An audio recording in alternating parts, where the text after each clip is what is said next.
86 সালে আপনারা হাসিনার সাথে গিয়ে এরশাদের অধীনে নির্বাচন করলেন, অথচ অঙ্গীকার ছিল এরশাদের অধীনে নির্বাচন করলেন। যে সমস্ত সেনাপতিরা রয়েছেন, আলফ আরসালান, খালেদ বিন ওয়ালিদ, কি আত্মদান তাদের! আর সত্যের পথে, ন্যায়ের পথে থাকার জন্য বারবার তো ইসলামের এটাই তো মর্মদাবী। তো আপনারা কি গোটা দেশের জনগণ স্বাধীনতার পক্ষে, আপনারা স্বাধীনতার বিরুদ্ধে অবস্থান করলেন 71 সালে। 86 সালে আপনারা হাসিনার সাথে গিয়ে এরশাদের অধীনে নির্বাচন করলেন, অথচ অঙ্গীকার ছিল এরশাদের অধীনে নির্বাচন করলেন।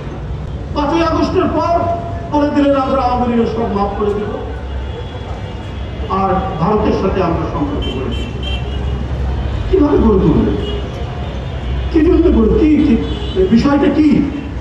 কেন আপনাদের মধ্যে এই প্রবণতা আসে?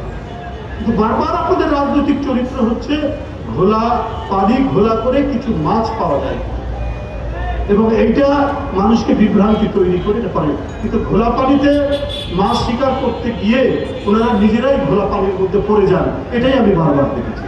একবারও কিন্তু সাকসেসফুল হতে পারে, এটাই আমরা বারবার দেখেছি। ওনারা করতে পারেন, ভারতের সাথে সম্পর্ক করবেন। আপনি দেখেন জিয়াউর রহমানের হত্যাকারী একজন মেজর মুজাফফর, সে ভারতে ছিল 45 বছরের মতো, এরকম ভারতে আছে। এবং আমার মনে হয় শেখ হাসিনার আমলে সে নাম বদল করে, পরিচয় বদল করে সে দেশে আসা যাওয়া করেছে। শেখ হাসিনা তাকে গ্রেফতার করে, ইন্ডিয়াও কখনো স্বীকার করে।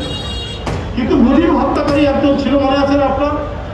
যে শেখ হাসিনার পতনের প্রায় 1 বছর আগে তাকে ধরিয়ে দেয়, 1 বছর থেকে 1.5 বছর আগে তাকে ইন্ডিয়া হাতে তুলে দিল শেখ হাসিনার কাছে। কিন্তু জিয়া হত্যাকারীকে, সেও ভারতে ছিল, তাকে কিন্তু ধরিয়ে দেয়, এবং সে অবাধে যাতায়াত করেছে বাংলাদেশ। এইবার ধরা পড়লো গতকাল কি গত পরশু দিন। তাহলে এই যে আমাদের দেশের প্রতি, আমাদের জনগণের প্রতি, আমাদের গণতন্ত্রের প্রতি, আমরা নিজের শক্তিতে এগিয়ে যাব, তার প্রতি তাদের বিশ্বাস নেই। আপনারা বলেন তাদের সাথে সম্পর্ক গড়ে তোলেন, আপত্তি না, কিন্তু বলুন একটু যে আপনারা কি আমাদের স্বাধীনতায় বিশ্বাস করেন? আপনারা কি আমাদের সার্বভৌমত্বে বিশ্বাস করেন? আপনারা কি আমাদের গণতন্ত্রের চর্চা হোক, ধারাবাহিকতা হোক, এটা কি বিশ্বাস করেন? যদি বিশ্বাস করেন তাহলে সম্পর্ক রাখেন, এটা তো করেন না। প্রতিদিন সীমান্তে লোক পাচ্ছে, প্রতিদিন আমাদের মানে জেলেদেরকে সমুদ্র থেকে ধরে কারাগারে বন্দী করছে, কষ্ট করছে। অন্যায়ের সীমা পরিসীমা নেই, এটাই আমরা সবসময় দেখেছি। আপনারা বলে দিলেন তাদের সাথে।